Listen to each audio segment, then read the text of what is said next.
না, আমি নাস্তিক নই, আমি আস্তিক, ভগবানে বিশ্বাসী। তবে ভগবানের যে সমস্ত এজেন্ট রয়েছে অনেক সময় কিন্তু এদের উপর কোনো বিশ্বাস থাকে না, তাই ভগবানের উপর বিশ্বাসী। আজকের ভিডিওটা মহাপ্রভুর নাম নিয়ে শুরু করলাম। জয় মহাপ্রভু। প্রতিটি পূর্ণিমাতেই কিন্তু নিমতলা মহাপ্রভু মন্দিরে বেশ ভিড় হয়, সব থেকে বেশি ভিড় হয় মাঘী পূর্ণিমা ও দোল পূর্ণিমাতে। তবে এবছর রাস পূর্ণিমার ভিড়টাও কিন্তু একদম কম নয়। সব থেকে অবাক করা বিষয় হলো মন্দিরের যে ভোগ খাওয়ানো হয় সেই ভোগ খাওয়ার জন্য প্রচুর মানুষের লাইন। মাত্র 41 টাকার বিনিময়ে এই ভোগ পেতে পারেন আপনিও। তবে নির্দিষ্ট সময়ের মধ্যেই মন্দির কমিটির দেওয়া মোবাইল নম্বরে ফোন করে নাম নথিভুক্ত করলে আপনিও পেয়ে যাবেন এই ভোগের প্রসাদ। তাহলে আসা যাক আজকের মূল বিষয়ে। আজকের সারাদিন কেটে গিয়েছে নিমতলা মহাপ্রভু মন্দিরে। ভাগ্নেবাবুর মানত, আর সেই মানত পূরণ করার জন্যই সকাল 10টা থেকে বিকেল 3:30 পর্যন্ত মন্দির চত্বরেই কেটে গিয়েছে দিনটা। মন্দিরে বহু মানুষ বহু রকম মানত করে থাকেন। কেউ বাতাসা হরিলুট মানত, আবার কেউ প্রভুর কাছে ডন্ডি কেটে মানত পূরণ করবে। এরকমই মিলিয়ে আজকের দিনটা কেটে গেল। প্রভুর আদি মন্দিরে পুজো দেওয়ার জন্য কিন্তু বহু দূর দূরান্ত থেকে মানুষজন উপস্থিত হয়েছে এই নিমতলা মহাপ্রভু মন্দিরে। যেমন মানুষের ভিড়, তেমনি মন্দিরের সামনে থাকা রাস্তার দুই দিকে সারি সারি দাঁড়িয়ে রয়েছে বহু গাড়ি।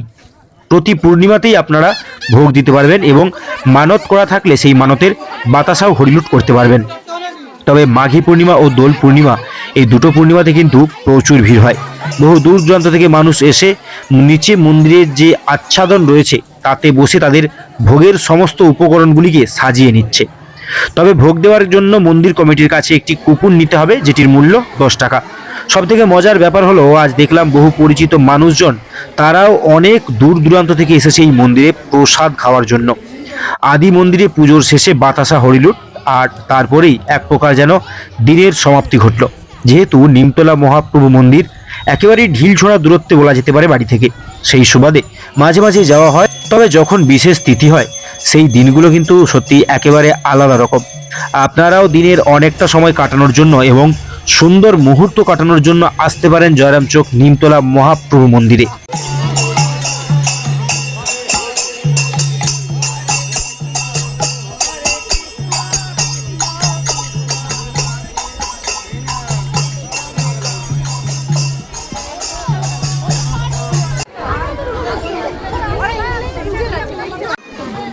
ভোগ দেখা নেবে, এবার ঘেরা হবে এটাকে।